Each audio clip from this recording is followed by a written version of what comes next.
하나님께서 오늘 우리에게 주신 말씀은 구약성경 에스겔서 24장 1절에서 14절까지 말씀입니다. 구약성경 1187쪽에 있습니다. 아홉째 해 열째 달 열째 날에 여호와의 말씀이 내게 임하여 이르시되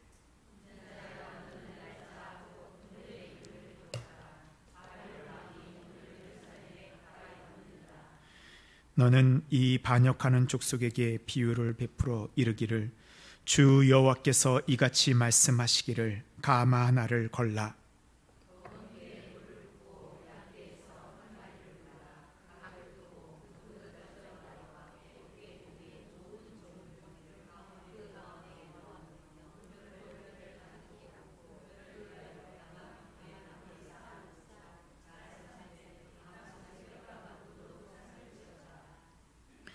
그러므로 주 여호와께서 이같이 말씀하셨느니라. 피를 흘린 성읍 녹슨 가마 곧 그 속의 녹을 없이 하지 아니한 가마여 화 있을진저 제비 뽑을 것도 없이 그 덩이를 하나하나 꺼낼지어다.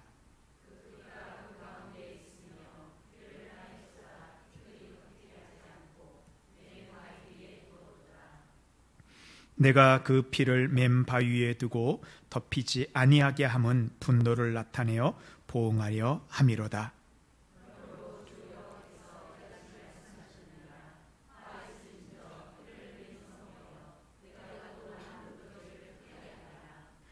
나무를 많이 쌓고 불을 피워 그 고기를 삶아 녹이고 국물을 죽이고 그 뼈를 태우고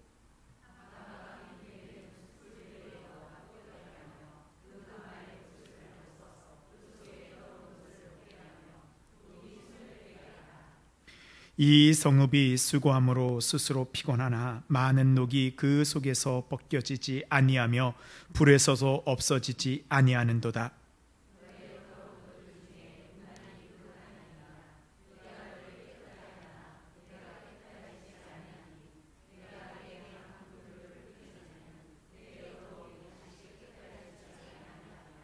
함께 읽겠습니다.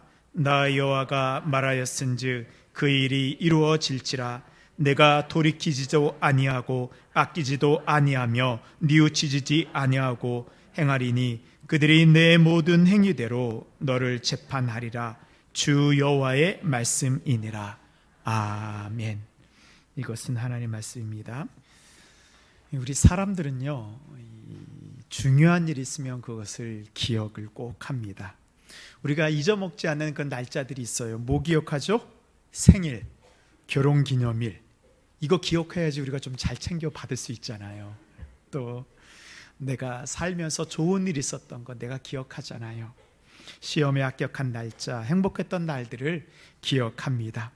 그런데 살면서 행복한 날만 있나요? 아닙니다. 어렵고 힘들었던 날들도 있습니다. 또 시험에 떨어진 날, 사업이 안 되었던 날, 병으로 인해서 내가 수술받았던 날, 또 때로는 사랑하는 가족을 먼저 보내었던 날도 있습니다. 이를 좋은 날들과 나쁜 날들이 배틀 위의 시줄과 날줄 저점 하나하나 엮여서 이 천을 만들어내는 것이 우리의 인생입니다. 우리가 또 인생 가운데에서 꼭 기억해내야 되는 날이 있습니다. 바로 내가 주님이 나의 삶 가운데 들어오신 날입니다. 주님을 만난 날, 내가 처음 교회에 나갔던 날, 내가 세례받은 날, 집사님으로, 권사님으로, 안수집사님으로, 장로님으로 또 임직한 날, 내가 기도하면서 성령이 내 안에 들어오셨던 날, 우리 삶에 주님과 함께했던 그 날을 기억한다면 우리는 이 세상 가운데서 흔들리지 않고 믿음의 길을 갈 것을 믿습니다. 아멘. 주님과 동행하면서 좋은 기억도 있지만 또한 때로는 주님이 매를 들어서 나를 치신 그런 기억도 우리에게 있습니다. 그러나 그것도 주님이 나와 함께 하시고 나를 인도하고 계신다는 그런 증거이죠. 내가 어려움을 당한 날도 나의 믿음의 여정 가운데에서 우리가 잊지 말아야 되는 날입니다.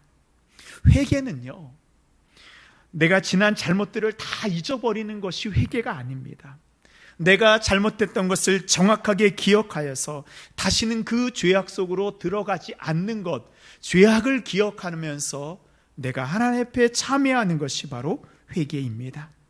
그래서 나의 삶 가운데 주님과의 기쁨의 순간, 고통의 순간까지도 마음에 기억하며 주님과 동행하는 그런 우리의 삶이 또한 주님과 함께하는 삶이 될 것을 믿습니다. 아멘.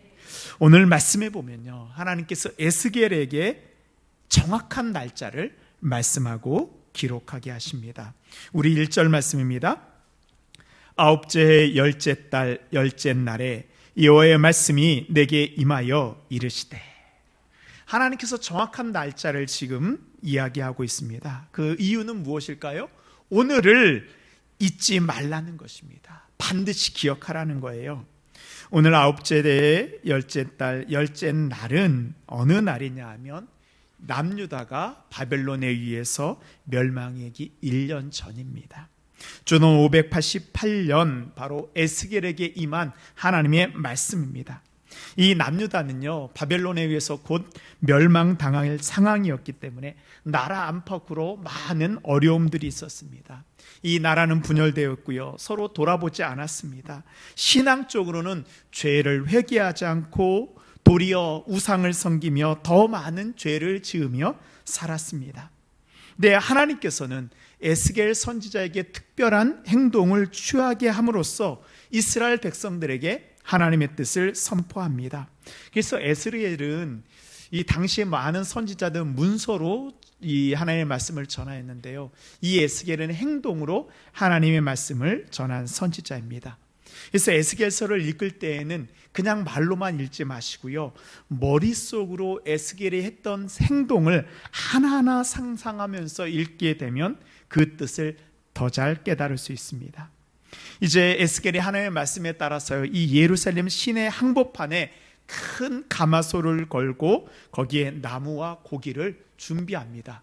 우리 이 광양으로 치면요, 이 사랑병원 앞에 있는 사거리에다가요, 에스겔이 이런 행동을 하는 것입니다. 에스겔은 가마 속에 양 한 마리를 잡고 그 고기를 가마에 넣고 삶기 시작합니다. 이 고기를 삶는 이유가 뭐죠? 그 고기를 먹으려고 하는 것입니다. 그래서 이 처음에 에스겔서 24장 앞부분을 읽으면요, 무언가 좋은 일이 생길 것 같습니다. 그런데 그 고기를 삶는 가마의 상태가 어떠나요? 그 안에 있는 내용물을 먹으려면 그 삶는 기구도 깨끗해야 됩니다. 그런데 에스겔이 고기를 삶는 가마는 어떠한 가마냐면 녹이 붉게 슬어 있는 가마입니다. 한두 곳이 아니고요, 여기저기 다 녹이 슬어서 도저히 쓸 수 없는 가마입니다. 그럼 어떻게 해야 되죠? 먼저 녹을 제거하고 고기를 삶아야 되는데 에스겔은 그렇지 않습니다.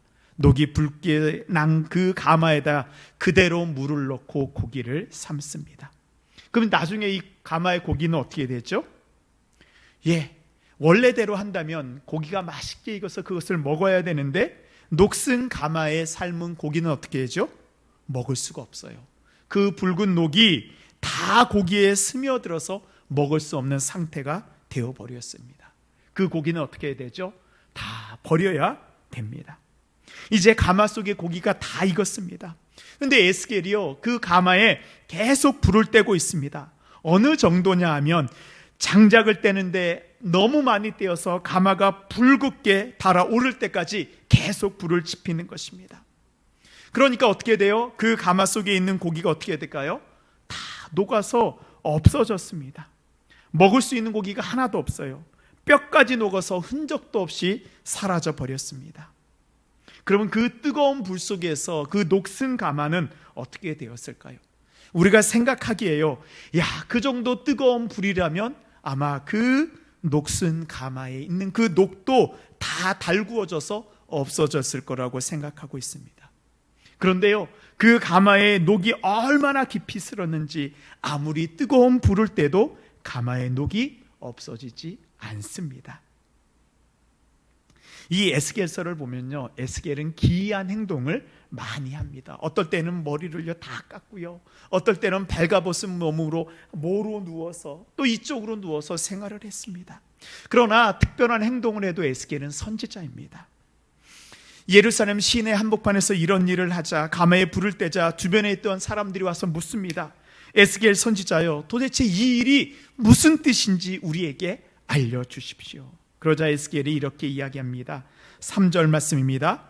너는 이 반역하는 족속에게 비유를 베풀어 이르기를 주 여호와께서 이같이 말씀하시기를 가마 하나를 걸라. 지금 하나님께서 나에게 이렇게 말씀하신 것은 이스라엘 백성들 너희들에게 앞으로 일어날 일을 미리 알려주기 위함이다. 이 말을 들은 이스라엘 백성들이 어떻게 했을까요? 우리는 이 에스겔이 하는 행동을 보면서 잘 이해가 되지 않지만 이 이스라엘 백성들은 에스겔의 행동을 보고 너무나도 두려워 떨게 됩니다. 왜냐하면 에스겔은요 이미 11장에서 이 행동이 무슨 의미인지 예언을 하였습니다. 에스겔 11장 3절에 보면요, 그들의 말이 집 건축할 때가 가깝지 아니한즉 이 성읍은 가마가 되고 우리는 고기가 된다 하나니. 이 뜨거운 가마는요 예루살렘 성을 상징합니다. 그리고 가마 속에 있는 고기는 바로 자기들 이스라엘 백성입니다. 그리고 가마에 쓸어 있는 이 붉은 녹은요 이스라엘 백성들이 지은 죄입니다. 잘못된 죄를 상징합니다. 에스겔의 행동을 보고 이스라엘 백성들이 깨달았습니다. 어떻게 해야 되나?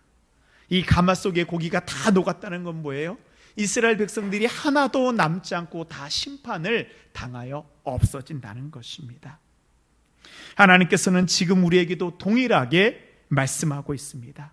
속이 붉게 녹슬어버린 가마 같은 우리를 향하여 경고하고 있습니다.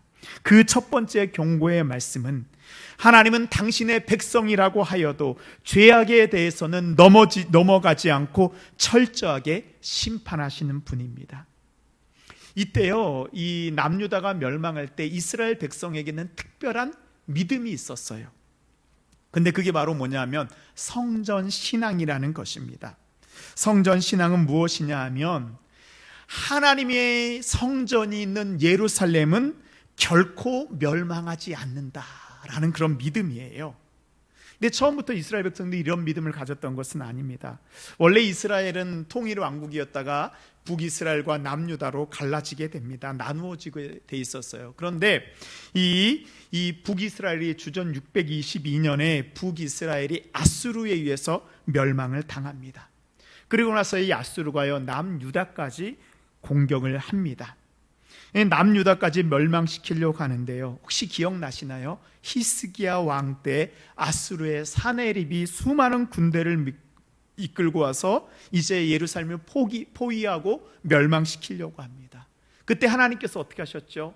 밤중에 하나님의 사자를 이 아수르의 군대에 보내서 군사 18만 5천 명이 다 죽고 남유다는 아수르 성에서 건짐을 받습니다. 그때 이스라엘 백성들이 생각해요. 우리가 멸망당하지 않는 이유가 어디 있었냐? 저 북이스라엘은 성전이 없었는데 우리 남유다는 예루살렘 성 안에 하나님의 성전이 있었기 때문에 우리가 건짐을 받은 거라라는 마음을 가지게 됩니다. 근데 이것이 나중에 변질이 되었어요. 자신들이 어떠한 죄를 범해도 예루살렘 성전이 있는 한 우리는 멸망하지 않을 것이라는 잘못된 신앙을 가지게 됩니다. 이들은 하나님의 성전이 있는 예루살렘이 자신들을 보호해주는 큰 가마가 되어서 위험이 닥치면 그 가마 속에 우리가 보호받을 것이라, 멸망하지 않을 것이라고 생각합니다. 그런데 성전이 있으면 멸망하지 않을까요? 아닙니다. 성전이 있어도 하나님의 말씀을 지키지 않고 죄를 짓게 되면 심판을 당하게 되는 것입니다. 우리도 마찬가지예요. 우리도 때로는요 신앙생활하다 보면 우리의 신앙에 녹이 슬어 있어요. 잘못된 믿음을 가질 때가 있어요. 내가 교회에 다니면 나는 시험이나 어려움이 나에게 닥치지 않을 거라라는 그런 믿음입니다. 아닙니다. 교회에 다녀도요 말씀대로 순종하지 않고 죄를 떠나 거룩한 삶을 살지 않으면 내가 아무리 열심히 교회를 다녀도요 나의 죄악으로 인해서 하나님의 심판이 우리에게 임하게 된다는 것입니다. 성도 여러분, 우리의 신앙을 점검해 보십시오. 나는 어떤 신앙을 가지고 살아가고 있습니까? 혹시 멸망당한 이스라엘 백성들처럼 성전 신앙을 가지고 교회에 다니는 것을 부적처럼 여기지는 않습니까? 우리가 어린아이들이요, 자다가 이 무서운 꿈이 꾸면 밖에서 엄마한테 달려오잖아요. 저희 할머니가요, 이제 나중에 신앙생활을 하셨는데 교회 다니지 얼마 되지 않아서의 일입니다. 이제 저희 할머니께서 교회를 다니고 나서 자꾸 이 안 좋은 꿈을 꾸는 거예요. 이 흉몽이라고 하잖아요. 그러니까 저희 할머니께서 어느 날 이 베개 아래에다가 뭐를 이렇게 다 깔아놓냐면 성경책을 딱 깔아놨더라고요. 성경책을 깔고 그 위에다가 베개를 놓고 주무시는 거예요. 저희 할머니 생각에 아마 성경책을 베고 자면 흉몽을 꾸지 않을 것이다, 나쁜 일이 생기지 않을 것이라. 그래서 뭐예요? 이 성경책을 부적처럼 여겼던 것 같습니다. 우리가 하나님을 믿는 신앙을요, 부적같이 여기는 수준을 가지게 되잖아요. 그럼 우리가 잘못된 믿음을 가지고 있으면 우리는 어때요? 멸망당할 수밖에 없습니다. 교회에 다니는 것과는 상관이 없습니다. 우리 하나님은요, 죄에 대해서 반드시 심판하시는 분입니다. 죄로부터 떠나 회개하는 삶을 살아야 됩니다. 우리에게 심판을 경고하시는 하나님의 음성을 듣고 회개의 자리로 나올 때 우리는 구원을 받게 됩니다. 두 번째로, 회개를 해도요, 그때가 늦으면 심판을 피할 수 없습니다. 하나님 앞에 용서받고 구원 얻을 때가 있습니다. 우리가 죄를 지으면 하나님 앞에 나와 용서하고 용서해달라고 회개해야 됩니다. 그러나 그 회개의 때를 놓치면요, 심판을 받게 되는 거예요. 성경을 보면 이스라엘 백성들이 마지막 멸망할 때 하나님 앞에 회개하는 백성들이 있었어요. 그러나 어때요? 하나님이 구원하시나요? 아니요.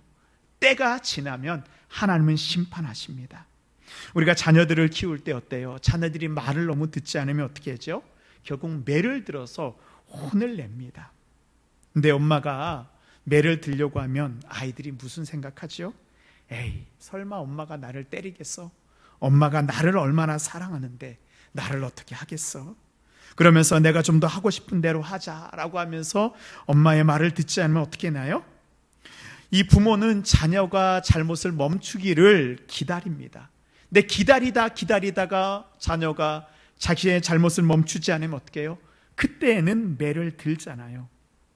그때 아이가 빌면서 눈물을 흘리면서 잘못했어요 라고 하면 어떻게 해요? 그때 부모는 그 자녀를 돌이키게 하기 위해서 매를 듭니다. 왜요?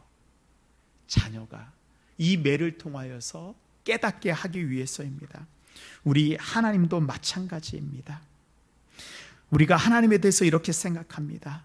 하나님은 사랑이시고 우리가 무슨 잘못을 해도 용서해 주신다. 맞습니다. 그러나 하나님은 어때요? 오래 참고 기다리지만 하나님의 시간이 지났으면 우리를 심판하시는 분입니다. 오늘 말씀에 보면 녹슨 가마가 나옵니다. 이 녹슨 가마는 예루살렘 성입니다. 이 녹은 이스라엘 백성들의 죄입니다. 오늘 유다 백성들이 이 북이스라엘이 죄로 인해 멸망당한 것을 보면서도 하나님 앞에 돌아오지 않고 더 악한 죄를 짓습니다. 그러면서 생각해요. 야, 우리에게는 저 예루살렘 성전이 있으니까 우리는 멸망하지 않을 거야 라면서 안심합니다.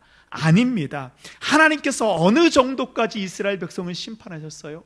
하나님의 집인 성전을 무너뜨리면서까지 이스라엘 백성들을 심판하신 하나님입니다.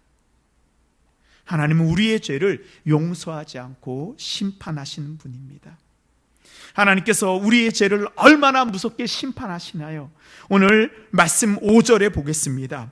고름뼈를 가득히 삶고 그 뼈를 위하여 가마 밑에 나무를 쌓아놓고 잘 삶되 가마 속에 뼈가 무르도록 삶을 지어다. 어느 정도까지요? 고기가 다 없어지고 뼈가 다 녹아 없어질 때까지 하나님께서 우리를 어떻게 해요? 심판하신다는 거예요. 하나도 남김없이 그 불로 심판하십니다. 그 심판의 불은 꺼지지 않는다고 얘기하고 있습니다. 요한계시록에 있는 그 불심판이요, 분명히 우리에게 있습니다. 우리가 하나님 앞에 회개하지 않고 내 마음과 내 뜻대로 계속 죄악 가운데 살게 되면 하나님이 기다리다 못해 우리를 심판하십니다. 그때 그 심판의 불을 아무도 돌이킬 수 없습니다. 소돔과 고모라가 죄로 가득 차 있을 때 하나님께서 어떻게 하셨어요? 그 가운데 하나님의 사람이 살고 있었음에도 불구하고 하나님께서 불과 유황으로 심판하신 것을 우리는 기억해야 됩니다. 내 마음속에요, 하나님 앞에 회개할 것이 있다면 주저하지 않고 회개해야 됩니다. 아직까지 내가 죄 속에 있어도, 내가 죄를 지었어도 하나님이 심판하지 않았다고 해서 혹시라도 나는 괜찮을 거야, 우리 가정은 괜찮을 거야 마음 놓고 계시는 분이 계십니까? 아닙니다. 하나님의 심판이 임한 다음에는요, 그때는 회개도 이미 늦습니다. 하나님의 불심판이 우리에게 임하기 때문입니다. 회개의 때를 놓치게 되면 영원히 꺼지지 않은 불 가운데 멸망당하게 됩니다. 하나님 앞에 나의 녹슨 죄를, 그 붉은 죄를 용서해달라고 우리는 기도해야 됩니다. 어쩌면 지금이 하나님의 마음을 돌이킬 수 있는, 우리가 마지막으로 회개할 수 있는 순간인지도 모릅니다. 마지막으로 하나님의 심판은 우리를 멸망시키기 위함이 아니고 우리의 가마의 녹을 제거하여 새롭게 쓸 수 있는 새 가마를 만들기 위해서입니다. 우리 11절 말씀입니다. 우리 11절 말씀 함께 읽도록 하겠습니다. 시작. 가마가 빈 후에는 숯불 위에 놓아 뜨겁게 하며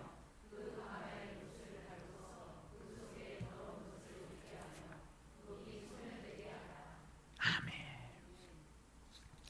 하나님께서 에스겔에게 그 불을 통하여 녹을 제거하게 하신 이유가 있습니다. 뭐예요? 고기를 못쓰게 버린 그 가마, 쓸모없고 버려야 되는 가마를 이제 뭐예요? 쓸모있는 가마로 만들기 위해서입니다. 그래서 이것을요, 성경에서는 불시험이라고 얘기하고 있습니다. 우리 병 중에 결핵이라는 병이 있습니다. 옛날에는 이 폐병 환자라고 불렀잖아요. 그래서 결핵으로 인해서 폐가 망가져서 많이 죽었습니다. 근데 지금은 약이 좋아져서 이 결핵은 걸려도 거의 다 고치게 됩니다. 예전에 대학교 때 저와 신앙생활을 했던 제 믿음의 동역자가 있는데요, 대학교 4학년 때 이 친구가 자취를 하는데 기침을 많이 하더니 이제 결핵이라고 하면서 약을 한참을 먹더라고요. 결핵에 걸리면 처음에는 1단계 약한 약을 먹으면 고칠 수 있습니다. 그래서 1단계 약을요, 약 6개월 동안 꾸준히 먹어야 됩니다. 그런데 이 결핵약을 먹잖아요. 그러면 3개월 정도 지나면 신기하게 기침이 다 그치게 됩니다. 그리고요, 그 증세가 싹 사라져요. 그런데 사람들은 잘못 판단합니다. 야, 이제 내가 다 나았구나 하면서 스스로 판단해서 약을 끊습니다. 그럼 어떻게 돼요? 겉으로는 나온 것 같은데 그 안에 있는 균이 내성이 생겨서요, 이제 1단계 약으로는 듣지 않습니다. 그러면은 2단계 약을 먹어야 됩니다. 약의 개수도 많아지고 더 강력합니다. 더 독합니다. 기간도 길어집니다. 근데 2단계 약도요, 한 3개월 정도 지나잖아요. 그러면은 증세가 싹 사라지게 한답니다. 그래서 또 2단계 약을 끊어버리잖아요. 그럼 마지막 3단계 약이 남아있는데 3단계에서 실패하게 되면 이 결핵균의 내성이 아주 강한 이 슈퍼 결핵균이 되어서 이제는 어떠한 센 약으로도 치료할 수 없고 결국 죽게 된다고 합니다. 우리의 죄가 이거 같습니다. 처음에는 쉽게 죄를 제거할 수 있습니다. 잘라버릴 수 있어요. 그런데요, 그 죄가 작았을 때 가만히 두면 그 죄가 점점 커져서 죄의 뿌리가 깊이 우리에게 내리면 어떻게 할 수 없을 정도가 되어버리는 거예요. 죄가 우리를 다 감싸버리는 거예요. 그때 하나님의 방법이 뭐예요? 그 죄를 제거하기 위해서 우리를 심판하시는 겁니다. 죄의 뿌리를 뽑아내는 거예요. 우리 알잖아요. 우리 안에 있는 잘못된 것이 깊이 뿌리 내리면 그것을 제거하게 되면 어떻게 해요? 그만큼 깊은 상처가 남는 것입니다. 오늘 말씀해 보면 가마의 불이 아주 뜨겁다라고 얘기하고 있습니다. 하나님이 우리의 죄를 제거하는 그 심판도 이와 같습니다. 그래서 우리는 마음속으로 그래요. 하나님 너무 하시는 거 아십니까? 그러나 하나님이 그렇게 하시는 이유가 무엇인가요? 웬만한 불로는 그 죄를, 그 녹을 제거할 수 없기 때문입니다. 완전히 죄를 없애기 위해서 뜨거운 불 속에서 그 가마를요 태우고 태우는 것입니다. 연단하고 연단하는 것입니다. 하나님께서는 어때요? 우리를 불로 연단하십니다. 우리의 죄를 녹여서 우리로 쓸모있는 가마로 만드시기 위해서입니다. 불순물이 섞여 있는 금은요 아무리 금이라고 해도 쓸모가 없습니다. 불문분의 연단을 받고 불순물들이 제거되고 정금이 돼야지 쓸모있는 값어치 있는 금이 됩니다. 그래서요 이 베드로 사도는 베드로전서 4장 이전에 4장 12절에 이렇게 말씀하고 있습니다. 사랑하는 자들아, 너희를 연단하려고 오는 불시험을 이상한 일 당하는 것 같이 이상히 여기지 말고. 이게 뭐예요? 하나님께서 우리를 구원해 내시기 위해서 불로 연단하셔 우리 안에 있는 죄의 녹을 제거하시는 과정이에요. 그 뜨거운 불시험을 거친 후에 우리는 하나님 앞에 쓰임받을 수 있는 그런 사람이 되는 것입니다. 하나님께서 남유다를 바벨론에 넘긴 이유가 뭐예요? 그동안 약한 불로는 그 죄가 제거되지 않는 것입니다. 그 마지막 강한 불을 통하여서 이스라엘 백성들 가운데 있는 녹을 제거하기 위해서입니다. 그래서 스가랴 선지자는 13장 9절에서 이렇게 그 시험을 이야기하고 있습니다. 내가 그 3분의 1을 불 가운데에 던져 은같이 연단하여 금같이 시험할 것이라. 그들이 내 이름을 부르니, 어디에요? 그 불 속에서 하나님의 이름을 부른다는 거예요. 그때 내가 들을 것이며 하나님이 시험 가운데 하나님의 이름을 부르는 우리의 음성을 들을 것이며 나는 말하기를 이는 내 백성이라 할 것이요 그들은 말하기를 여호와는 내 하나님이시라 하리라. 아멘. 이 스가랴 선지자는요 나중에 이스라엘 백성들이 다 멸망하고 다시 회복될 때 그때 선포한 선지자입니다. 지금 우리가 이런 불시험 가운데 연단 가운데 있을 수 있습니다. 그런데 어때요? 하나님 왜 이러십니까? 라고 불평하는 것이 아니라 지금 이 연단을 통하여서 제거되어야 되는 그 녹이 무엇인지 살펴보아야 되는 마지막 기회입니다. 우리가 그 시험 가운데 어떻게 해요? 스가랴 선지자의 말씀과 같이 하나님을 부르는 거예요. 그때 하나님께서 불 가운데 우리의 음성을 들으시고 우리의 죄악을 제거하시고 그때 하나님께서는 다시 내 백성이라 하나님의 자녀라 불러주시고 우리를 사용하여 주십니다. 그래서 사도 바울은요 이것을 경험한 다음에 환난에 대해서 이렇게 믿음으로 고백했습니다. 우리가 잘 알고 있는 로마서 5장 3절에서 5절까지 말씀입니다. 다만 이뿐 아니라 우리가 환난 중에도 즐거워하나니 이는 환난은 인내를, 인내는 연단을, 연단은 소망을 이루는 줄 알미로다. 소망이 우리를 부끄럽게 하지 아니함은 우리에게 주신 성령으로 말미암아 하나님의 사랑이 우리의 마음에 부은 바 됨이니. 환난 가운데 뭘 경험하는 거예요? 하나님의 사랑이 내 마음 가운데 부어주시는구나. 환난 가운데 흔들리지 않고 하나님을 바라보며 인내하게 될 때 우리가 인내 가운데 우리의 잘못된 부분을 고치시는, 연단하시는 그 하나님의 손길을 우리가 경험하게 되는 거예요. 그 연단을 통해서 우리의 죄가, 우리의 녹슨 부분이 제거되고 우리는 이제 뭐예요? 하나님의 자녀, 하나님의 백성으로 살아갈 수 있는 그 소망이 우리에게 생겨나는 것입니다. 그렇습니다. 우리는 이제 환난 가운데 하나님의 사랑을 경험하는 성도들입니다. 하나님은 우리 한 사람 한 사람을, 우리 성도 한 명 한 명을 사랑하시며 그 가운데에서 죄의 녹을 제거하시고 회복시키시기를 원하십니다. 이제 하나님께로 나와 녹슨 가마와 같은 이 쉬 사라지지 않는 이 죄의 녹슬 하나님 앞에 회개하고 용서를 구하십시오.